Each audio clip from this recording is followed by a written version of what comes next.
যদি কেউ গোসল দিতে শিখতে চান তাহলে এইভাবে গোসল দিতে হয়। সৈয়দ সাবেক রাহিমাহুল্লাহ সিও গ্রন্থ ফিকহ সুন্নাতে উল্লেখ করেন যে যখন কোনো ব্যক্তি মৃতকে গোসল দেবে প্রথমে হাতে একটা ন্যাকড়া বাঁধবে, অতঃপর উভয় লজ্জাস্থান পরিষ্কার করবে, অতঃপর উযু করিয়ে দেবে, অতঃপর তার গোটা শরীরে বীজর জবার মনে করবে, তবার পানি ঢেলে পরিষ্কার করবে। ঠিক আমরা এইভাবে মৃতদের গোসল দিতে পারবো। আমাদের প্রত্যেককে এটা শেখা দরকার যে আমরা কারোর জন্য ওয়েট করবো। ধরে নিন একটা ব্যক্তি গোসল দেন, সে কোনো কারণে বাইরে চলে গেছে, তাহলে প্রত্যেককে এটা শেখা দরকার। আমরা সকলে যদি নিজ নিজ আত্মীয় মৃত্যু গোসল দিই তাহলে এই ভয়টা আমাদের কেটে যাবে। অথবা আল্লাহ রাসূল সাল্লাল্লাহু আলাইহি ওয়াসাল্লাম বলছেন ওয়ালবিসুহু বিসাওবাইহি, ওই লোকটা যে দুটো কাপড় পরে আছে ওই দুটো কাপড়ই তাকে কাফন দাও। আল্লাহ রাসূল সাল্লাল্লাহু আলাইহি ওয়াসাল্লাম চাইলে তিনি নতুন কাপড়ে কাফন দেওয়ার ব্যবস্থা করতে পারতেন, করেননি। আল্লামা ইবনে কাইয়্যিম রাহিমাহুল্লাহ উল্লেখ করেন যে একজন ব্যক্তি মারা যাবে তার নিজস্ব সম্পদ থেকে তার কাফন হবে। আর তিনি এই কথা উল্লেখ করেন লিআন্না মুসাব ইবনে উমাইর ওয়া হামজা রাদিয়াল্লাহু তাআলা আনহুমা কুফিনা লাহুমা ফি থাওবিন ওয়াহিদিন, যখন পৃথিবীর সবচাইতে সম্ভ্রান্ত বংশের দুইজন ব্যক্তি শহীদ হলেন, মুসআব বিন উমাইর রাদিয়াল্লাহু আনহু এবং হামজা রাদিয়াল্লাহু আনহু, তাদের দুজনকে, এরা ছিল বড়লোক ঘরের ছেলে, তাদের দুজনকে কাফন দেওয়া হয়েছিল একটা কাপড়ে, কারণ তাদের কাছে একটাই কাপড় ছিল। আল্লাহ রাসূল সাল্লাল্লাহু আলাইহি ওয়াসাল্লাম চাইলে তিনি তাদের কাফনের ব্যবস্থা করতে পারতেন, করেননি। এটা দলিল যে একজন ব্যক্তি মারা যাবে, আমি যখন মারা যাব আমার অন্তিম সজ্জায় আমার বডিটা যে কাফনে থাকবে এটা আমার নিজস্ব সম্পদ থেকে হতে হবে। বুঝলাম? আমরা সকলেই চেষ্টা করবো যে জীবদ্দশায় সম্পত্তি বন্টন হারাম হাত দেব না। আর যখন কোনো ব্যক্তি মারা যাবেন তার যারা দায়িত্বশীল ব্যক্তি আছেন মৃত ব্যক্তির সম্পদ থেকে কাফন কিনবেন, এটা হলো ইসলাম। সেই বুখারীতে ব্যাপারে এভেলেবল হাদিস রয়েছে। এখন আমরা মৃতকে কাফন দেব, তো কটা কাপড়ে কাফন দেব? চলেন, আমাদের রাসূল মুহাম্মদ সাল্লাল্লাহু আলাইহি সাল্লামকে যেভাবে কাফন দেওয়া হয়েছিল এইভাবে কাফন দেওয়া উত্তম। এ কথা একজন সাধারণ মুসলিমের নিকটেও সূর্যালোকের ন্যায় বিকশিত। আল্লাহ রাসূল সাল্লাল্লাহু আলাইহি সাল্লামকে কিভাবে কাফন দেওয়া হয়েছিল? সহিহ বুখারী হাদিস নাম্বার 1264, হাদিসের বর্ণনাকারী আয়েশা সিদ্দিকা রাদিয়াল্লাহু তাআলা আনহা তিনি বলেন কুফিনা রাসূলুল্লাহ সাল্লাল্লাহু আলাইহি সাল্লাম, আল্লাহ রাসূল সাল্লাল্লাহু আলাইহি সাল্লাম কাফন দেওয়া হয়েছিল ফি সালাসাতি আসওয়াবিন, তিনটে কাপড়ে, বেদিন সাদা রঙের ছিল, ইয়ামানিয়াতিন ইয়ামানের ছিল, সাহুলিয়াতিন মিন কুরসুফিন সুতির সাহুলি কোম্পানির ছিল, লাইসা ফিহা আমামাতুন যেখানে কোনো পাগড়ি ছিল না, ওয়ালা কামিসুন কোনো জামা ছিল না। কোথায় পাবেন হাদিসটা বললাম? সহিহ বুখারী হাদিস নাম্বার 1264। এই হাদিসে হযরত আয়েশা সিদ্দিকা রাদিয়াল্লাহু আনহা বলছেন আল্লাহ রাসূল সাল্লাল্লাহু আলাইহি ওয়াসাল্লামকে কাপড় দেওয়া হয়েছিল তিনটে কাপড়ে, যেটা কোনো পাগড়ি ছিল না, জামা ছিল না। কি ছিল? আল্লামা ইবনে হাজার রাহিমাহুল্লাহ ফাতহুল বারীতে এই হাদিসের ব্যাখ্যা লিখেছেন যে কানা সালাসাতু আরদিয়া, এটা ছিল তিনটে বড় বড় চাদর। তিনটে বড় বড় চাদর বিছিয়ে দেওয়া হলো, আল্লাহ রাসূল সাল্লাল্লাহু আলাইহি ওয়াসাল্লামের বডিটাকে সেই চাদর উপরে রাখা হলো। প্রথমে প্রথম চাদরটা মোড়া হলো, অতঃপর দ্বিতীয়টা, অতঃপর তৃতীয়টা, এইভাবে আমাদের রাসূল মুহাম্মদ সাল্লাল্লাহু আলাইহি ওয়াসাল্লামকে কাফন দেওয়া হয়েছিল। এই দৃশ্য দেখে যাকে জান্নাতের প্রত্যেকটা দরজা থেকে ডাকবে তিনি হলেন খলিফায়ে আউয়াল আবু বকর সিদ্দিক রাদিয়াল্লাহু আনহু। তিনি ওসিয়ত করলেন আমি যখন মরে যাব আল্লাহ রাসূল সাল্লাল্লাহু আলাইহি ওয়াসাল্লামকে যেভাবে কাফন দেওয়া হয়েছিল তুমি সেইভাবে কাফন দেবে। আল্লাহ রাসূল সাল্লাল্লাহু আলাইহি ওয়াসাল্লাম কিভাবে কাফন দেওয়া হয়েছিল? তিনটে লম্বা লম্বা চাদর ছিল, তিনটে লম্বা লম্বা চাদর ছিল। আর আমাদের সমাজে আপনাদের কথা বলতে পারবো না, আমাদের সমাজে ইতিপূর্বে রেওয়াজ ছিল যে এরা কাপড় দিত, একটা লুঙ্গি, একটা জামা এবং একটা চাদর, অর্থাৎ তিনটে থাকতো। কেউ কেউ এটাকে জায়েজ বলেছেন, তবে আমরা মনে করি যে আমাদের রাসূল মুহাম্মদ সাল্লাল্লাহু আলাইহি ওয়াসাল্লামকে যে কাপড়ে কাফন দেওয়া হয়েছিল এটা হলো সর্বোত্তম কাপড়। সুতরাং আমরা সকলেই আমাদের মৃতদের এইভাবে কাফন দেব, অর্থাৎ পুরুষদের তিনটে লম্বা লম্বা চাদর করব, অতঃপর বডিতে রাখবো। প্রথমে প্রথম কাপড়টা, অতঃপর দ্বিতীয় কাপড়টা, অতঃপর তৃতীয় কাপড়টা জড়িয়ে তিনটে বাঁধন দিয়ে আমরা আমাদের মৃত বডিকে এইভাবে কাফন দেব। আল্লাহ রাসূল সাল্লাল্লাহু আলাইহি ওয়াসাল্লাম এইভাবে কাফন দেওয়া হয়েছিল, আবু বকর সিদ্দিক রাদিয়াল্লাহু আনহু এইভাবে কাফন দেওয়া হয়েছিল। কোথায় আমি বললাম? সহিহ বুখারীতে হাদিস নাম্বার 1264-তে। এ হাদিসে ভালো করে লক্ষ্য রাখলে দেখা যাবে যে পুরুষ এবং মহিলার কাফনের ব্যাপারে কোনো ফারাক নেই।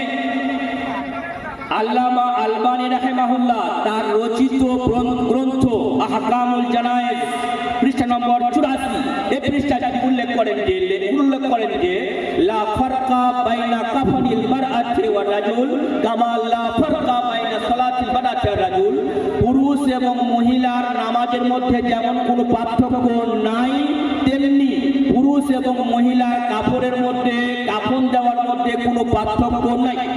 আমরা যে আমাদের মহিলাদের 5 কাপড়ে কাফন দিই, কি কি থাকে কাফনে? আল ইজারু ওয়াল কামিসু ওয়াল খিমারু ওয়াল লিফাফাতাইন। মহিলাদেরকে আমরা 5 কাপড়ে কাফন দিই। একটা লুঙ্গি থাকে, একটা জামা থাকে, একটা উড়না থাকে, আর দুটো লম্বা লম্বা চাদর থাকে। এই হাদিসটা আপনি কোথায় পাবেন? সুনানে আবু দাউদ হাদিস নাম্বার 3157। যাদের কাছে বাংলা হাদিস অ্যাপ আছে, এখানে আপনি দেখবেন যে ওপরে লাল রঙের হাদিসটাকে জয়ীফ লেখা আছে। এই হাদিসে আল্লাহ রাসূল সাল্লাল্লাহু আলাইহি সাল্লাম লাইলা বিনতে কায়েফকে তিনি বললেন যে আমার বিটি মারা গেছে উম্মে কুলসুম রাদিয়াল্লাহু আনহা, তাকে তুমি গোসল দাও। তিনি যখন গোসল দিচ্ছিলেন, আল্লাহ রাসূল সাল্লাল্লাহু আলাইহি সাল্লাম তাকে 5টা কাপড় দিলেন এবং বললেন তুমি কাপড় দাও। এই হাদিসটাকে জয়ীফ বলা হয়েছে। জয়ীফ বলা হলেও অনেক মুহাদ্দিস কিরাম উল্লেখ করেছেন যে এর উপরে এটা আমলের যোগ্য, সুতরাং আমল করা যেতে পারে। তাহলে এখন আমরা কি সিদ্ধান্তে এলাম? মহিলাদের 5 কাপড়ে কাফন দেওয়া যায়। ফিকহুল হাদিসে আল্লামা ইমরান আইয়ুব লাহিরি এ কথা উল্লেখ করেছেন। তেমনি পুরুষদের 3 কাপড় অর্থাৎ লুঙ্গি, জামা এবং চাদরে কাফন দেওয়া বৈধ। আমরা যেটা বোঝাতে চাইছি যে উত্তম যেটা সেটা আমরা দেব। আমাদের রাসূল মুহাম্মদ সাল্লাল্লাহু আলাইহি ওয়াসাল্লামকে যেভাবে কাফন দেওয়া হয়েছিল সেইভাবে কাফন দেব। হাদা ওয়া আফজাল, এটা হলো সর্বোত্তম। সেটা কিভাবে ছিল? 3টে চাদর ছিল। প্রথমে প্রথম চাদর, অতঃপর দ্বিতীয় চাদর, ইয়ালুফু বাদু বাদান, পরস্পরটা পরস্পরের সাথে মোড়া ছিল। আমরা যদি এইভাবে আমাদের মৃতদেহ কাফন দিই, হাদা ওয়া আফজাল বিইত্তিফাকিল উলামা, উলামাদের ঐকমত্যে এটা উত্তম যে আমাদের রাসূল মুহাম্মদ সাল্লাল্লাহু আলাইহি ওয়াসাল্লামকে যেভাবে কাফন দেওয়া হয়েছিল সেইভাবে কাফন দিতে হবে। তাহলে মৃত ব্যক্তির জীবদ্দশায় সম্পত্তি বন্টন হারাম। যদি কোনো ব্যক্তি জীবদ্দশায় সন্তানদের মাঝে সম্পত্তি বন্টন করেছে, তাকে চিরস্থায়ী অর্থাৎ দীর্ঘদিন জাহান্নামে থাকতে হবে বলে স্বয়ং আল্লাহ রাব্বুল আলামিন সূরা নিসা আয়াত নম্বর 14-তে উল্লেখ করেছেন।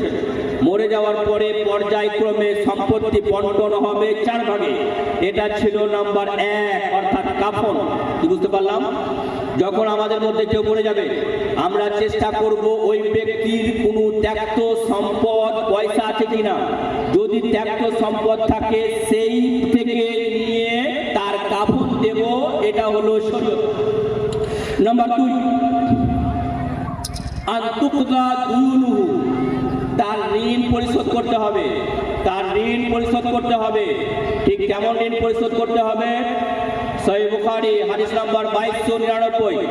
হাদিসের বর্ণনাকারী আবু হুরায়রা রাদিয়াল্লাহু আনহু তিনি বলেন, কানা ইযা তুফিয়া রাজুলু হাল লাহু দাইনুন ইউসআল হাল তারাকা লিদাইনিহি কাদা। আল্লাহ রাসূল সাল্লাল্লাহু আলাইহি ওয়াসাল্লামের যুগে যদি কোনো মৃত ডেড বডিকে নিয়ে আসা হতো, যদি তার ঋণ থাকতো, আল্লাহ রাসূল সাল্লাল্লাহু আলাইহি ওয়াসাল্লাম সকলের সামনে জিজ্ঞেস করতেন। কি জিজ্ঞেস করতেন? হাল তারাকা লিদাইনিহি মিন কাদা, এই লোকটা কি ঋণ পরিশোধ করার জন্য কিছু ছেড়ে গেছে? ফাইন ক্বালু নাম, যদি লোকেরা বলতো হ্যাঁ ছেড়ে গেছে, সাল্লাল্লাহু আলাইহি, আল্লাহ রাসূল সাল্লাল্লাহু আলাইহি ওয়াসাল্লাম নিজে তার জানাজা পড়তেন। ওয়াইন ক্বালু লা, যদি লোকেরা বলতো না এ ঋণ পরিশোধের জন্য কিছু ছেড়ে যায়নি, তিনি কি বলতেন? সাল্লু আলা সাহিবিকুম, তোমরা তোমাদের সাথীদের নামাজ পড়ে নাও। অর্থাৎ আল্লাহ রাসূল সাল্লাল্লাহু আলাইহি সাল্লাম ঋণী ব্যক্তির জানাজা পড়তেন না। এই হাদিসের প্রথম অংশে আমরা এই কথা বুঝতে পারলাম। এই জন্য আমাদের জীবনে যত রকম বিপদ আসুক না কেন, আমরা সর্বপ্রথম চেষ্টা করব আমার ঋণ পরিশোধ করার।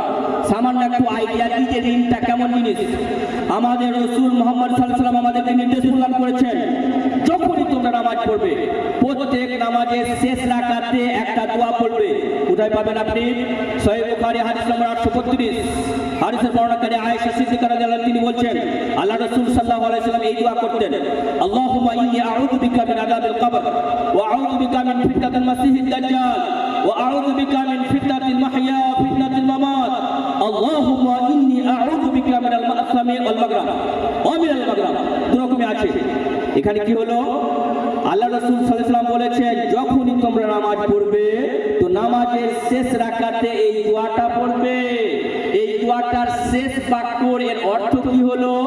আল্লাহুম্মা ইন্নী আউযু বিকা, হে আল্লাহ আমি তোমার কাছে আশ্রয় চাইছি, মিনাল মা'সামে মানে পাপ কাজ থেকে, ওয়াল মাগরাম এর মানে হলো ঋণের বোঝা থেকে, অর্থাৎ ঋণ থেকে।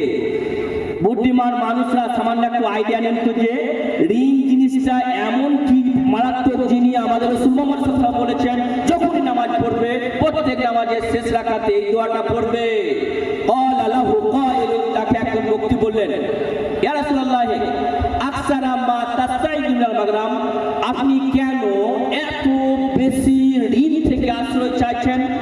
ক্বালা, তিনি বলেন, ইন্নার রাজুলা ইযা গারিমা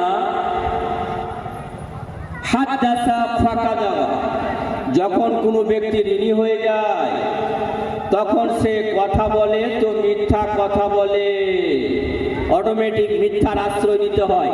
ধরে নিন আমি কাউরের কাছে ঋণ নিয়েছি, আর এখানে একটা কথা আমরা বলিনি যে আমরা পরস্পরে যখন ঋণের লেনদেন করব, রব্বুল আলামিন আমাদেরকে যে পদ্ধতিতে ঋণের লেনদেন করতে বলেছেন আমরা সেই পদ্ধতিতে ঋণের লেনদেন করব।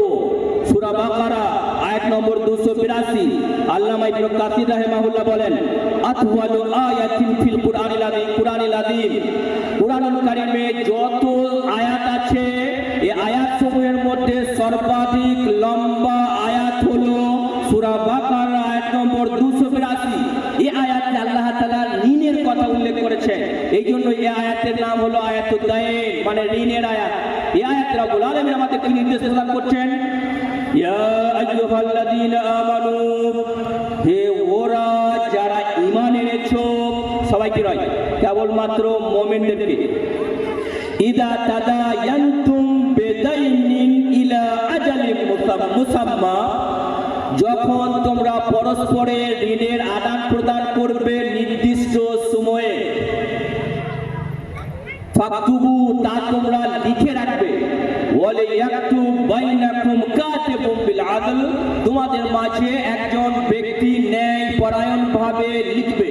পরবর্তীতে তিনি উল্লেখ করেন, ওয়াস্তাশহিদু শাহিদাইন মিন রিজালিকুম, তোমাদের মধ্যে দুজন ব্যক্তিকে সাক্ষ্য রাখতে হবে। এই আয়াতে রব্বুল আলামিন নির্দেশ প্রদান করলেন যে যখন আমরা পরস্পরে ঋণের লেনদেন করব তখন ঋণের ওই মজলিসে 5 জন ব্যক্তির উপস্থিতি লাগবে। নম্বর 1 ঋণদাতা, নম্বর 2 ঋণ গ্রহীতা, নম্বর 3 একজন লেখক, নম্বর 4 এবং 5 দুইজন সাক্ষ্য। 5 জন ব্যক্তির উপস্থিতিতে ঋণের লেনদেন করতে হবে। এটা কার নির্দেশ? রব্বুল আলামিনের নির্দেশ। এই জন্যই তো আমাদের রাসূল মুহাম্মদ সাল্লাল্লাহু আলাইহি ওয়াসাল্লাম নির্দেশ প্রদান করেছেন, যখনই তোমরা নামাজ পড়বে শেষ রাকাতে ঋণ থেকে আশ্রয় চাইবে। যদি কোনো কারণে 5 জন ব্যক্তির উপস্থিতি না হয়, ধরেন আমার কাছে কেউ টাকা চাইতে এলো, আমি তাকে ঋণ দিলাম, 5 জন ব্যক্তি নাই, এক্ষেত্রে আমরা কি করব? এ ব্যাপারে সহিহ বুখারী কিতাবুল কিফালা অর্থাৎ দায়িত্ব জিম্মেদারের অধ্যায়ে আল্লাহ রাসূল সাল্লাল্লাহু আলাইহি ওয়াসাল্লাম জিজ্ঞেস করেন, আন্না রাজুলাম মিন বানি ইসরাঈলা আকরাজা রাজুলাম মিন বানি ইসরাঈলা বিআলফ দিনার। বানি ইসরাঈল যুগের একজন ব্যক্তি অপর একজন ব্যক্তির কাছে 1000 টাকা ধার নিল। তিনি বললেন, ফাশহাদু, তুমি সাক্ষ্য নিয়ে এসো। তিনি বললেন, কাফা বিল্লাহি শাহিদা, আল্লাহ তাআলা আমাদের মাঝে সাক্ষ্যর জন্য যথেষ্ট। তিনি আবার বললেন, তুমি কোনো দায়িত্বশীল ব্যক্তি নিয়ে এসো। তিনি আবার বললেন, কাফা বিল্লাহি কাফিলা, আল্লাহ তাআলাই আমাদের মাঝে উত্তম দায়িত্বশীল। এখানে কি বুঝতে পারলাম? আল্লাহ তাআলাকে সাক্ষ্য রেখে ঋণের আদান প্রদান করতে পারা যায় যখন 5 জন ব্যক্তি খুঁজে পাওয়া যাবে না তখন।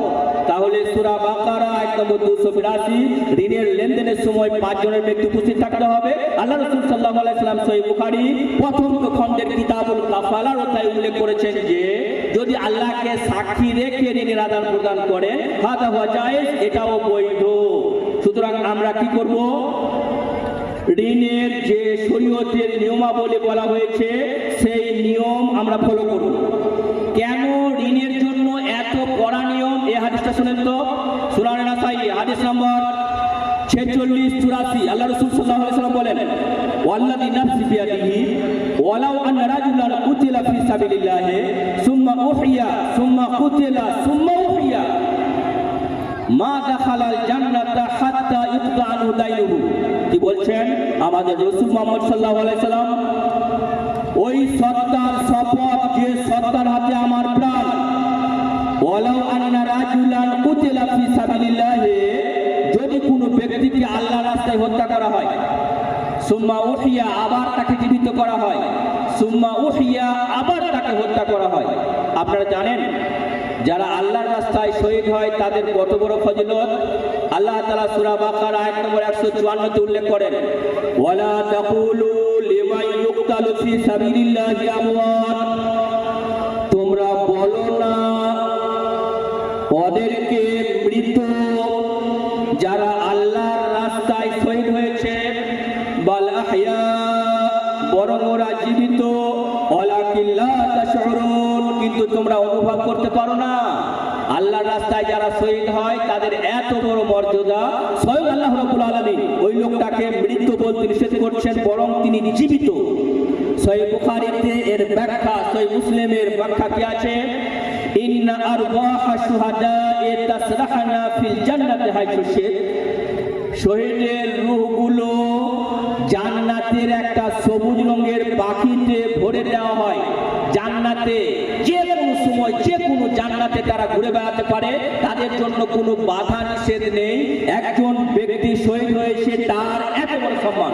আর এই হাদিসে আল্লাহ রাসূল সাল্লাল্লাহু আলাইহি ওয়াসাল্লাম বলেন, ওয়ালাউ আন্না রাজুলান কুতিলা ফি সাবিলিল্লাহি, যদি কোনো ব্যক্তি আল্লাহর রাস্তায় শহীদ হয়, সুম্মা উহিয়া, অতঃপর তাকে জীবিত করা হয়, সুম্মা কুতিলা, অতঃপর তাকে আবার শহীদ করা হয়, সুম্মা উহিয়া, অতঃপর তাকে আবার জীবিত করা হয়, মা দাখালাল জান্নাতা, ওই লোকটা জান্নাতে যাবে না, হাত্তা ইউকদা আনহু দাইনুহু, যতক্ষণ না তার ঋণ পরিশোধ হবে।